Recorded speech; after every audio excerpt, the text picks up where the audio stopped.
A noite estava mais tranquila do que de costume, o que acabou agradando a Marcos, médico legista com mais de 30 anos de carreira. Era um profissional conhecido e respeitado por todos que trabalhavam no Hospital Municipal Dr. Joaquim Oliveira, desde o diretor até o vigilante. Com quase 50 anos nas costas, sua aparência, no entanto, sugeriu um mais velho, com algumas olheiras discretas mais presentes, olhar cansado e cabelos que já começavam a branquear. Diziam que o contato constante com os mortos que lhe impunha a profissão era o culpado pelo envelhecimento precoce. Apesar da natureza e seu trabalho, Marcos era um cético no campo espiritual. Talvez cético seja uma palavra forte demais para caracterizar sua crença, a saber, acreditava desacreditando. Nunca tinha visto ou testemunhado algo fora do comum em sua área de atuação, ao contrário de outros colegas que alegavam já terem presenciado coisas estranhas, mas sem nunca entrar em detalhes sobre suas experiências com o outro lado. Marcos a tudo ouvia sem dar muita importância, não porque achasse tudo invenção da cabeça de gente supersticiosa, mas porque não tinha realmente uma opinião formada sobre o assunto, nem nunca gastou seu tempo pensando nisso a sério. Mas voltemos ao ponto de partida. Naquela noite comum de setembro de 2020, o legista, a fim de combater o sono que insistia em querer cerrar suas pálpebras, acabara de tomar um café bem forte na cantina do hospital e já se encaminhava novamente para o necrotério para dar prosseguimento a alguns relatórios que tinha começado. Já passava da 00:30, com o plantão tendo começado às 10 horas e seguiria até às 6 da manhã do dia seguinte. Soube que um colega seu havia faltado, de modo que teria de fazer o plantão sozinho, mas tudo bem, já estava acostumado. Aliás, em alguns casos até dava mais valor a trabalhar sozinho, pois favorecia sua concentração. Ao entrar no local, lá estava mais um corpo à sua espera, deitado em uma bandeja metálica fria. Era um homem jovem, aparentando ter entre 20 e 25 anos. Estranhou a situação, já que ninguém da direção lhe avisara previamente que haveria um cadáver aguardando ser examinado. Mas não era do seu feitio negar trabalho, e antes de começar, deu uma rápida olhada preliminar no aspecto geral do cadáver, constatando logo que havia uma grande lesão em sua cabeça, além de machucados e escoriações pelo corpo, principalmente nos braços e pernas. Ao que tudo indicava, se tratava de mais alguma vítima de acidente de moto ou outro veículo. A seguir, preparou todo o material para iniciar o exame, deixando todas as ferramentas como bisturi, facas e pinças devidamente ao seu alcance.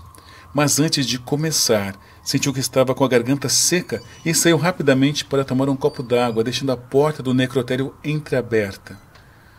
Ao regressar pelo corredor que dava acesso à sala da necropsia, houve uma súbita queda de energia. De repente, Marcos vê-se totalmente no escuro, sem enxergar um palmo à frente do nariz. Mas essa situação durou por pouco tempo, pois logo a luz de emergência acendeu-se de forma automática. Todavia, era uma luz fraca que mal conseguia iluminar o caminho e muito menos possibilitava enxergar qualquer coisa em detalhes, tendo recorrido à luz da lanterna do telefone celular. Marcos permaneceu parado, esperando que a energia se restabelecesse. Os segundos pareciam durar uma eternidade, assim como o silêncio que tomou conta de tudo, mas este foi quebrado por um barulho que o legista logo soube identificar. Era o som da bandeja onde estava o cadáver sendo derrubada no chão. Aquele som inesperado foi o suficiente para perturbá-lo, e um medo que nunca havia sentido antes começou a tomar conta de si. Um medo que não sabia direito de onde vinha, um alerta instintivo lhe avisando que algo ali estava muito errado. Como se não fosse perturbador o bastante, pouco depois começou também a ouvir passos vindos da mesma sala onde estivera momentos antes e que agora era ocupada somente pelo corpo a ser examinado. Marcos quis correr dali, mas sua curiosidade o impeliu a ir em frente, saber o que estava acontecendo afinal.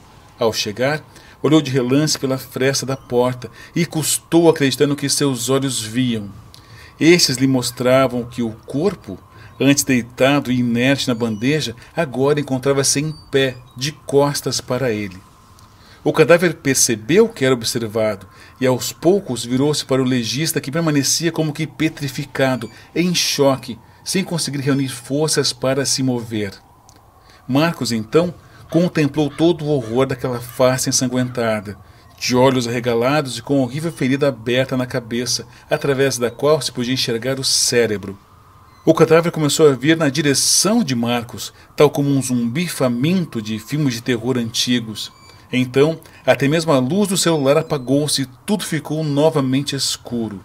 Quando Marcos tornou a si, a luz já havia retornado e o corredor estava iluminado como antes. Percebeu que se encontrava caído no chão e logo raciocinou que havia sofrido um desmaio por conta do susto. Aos poucos, a terrível cena foi se clareando em sua mente e ele se lembrou do que havia visto. Mas ainda assim tinha dúvida se tinha sido mesmo real. Levantou-se lentamente, pegando o celular ao lado, e praguejou ao ver que a tela tinha se rachado com a queda.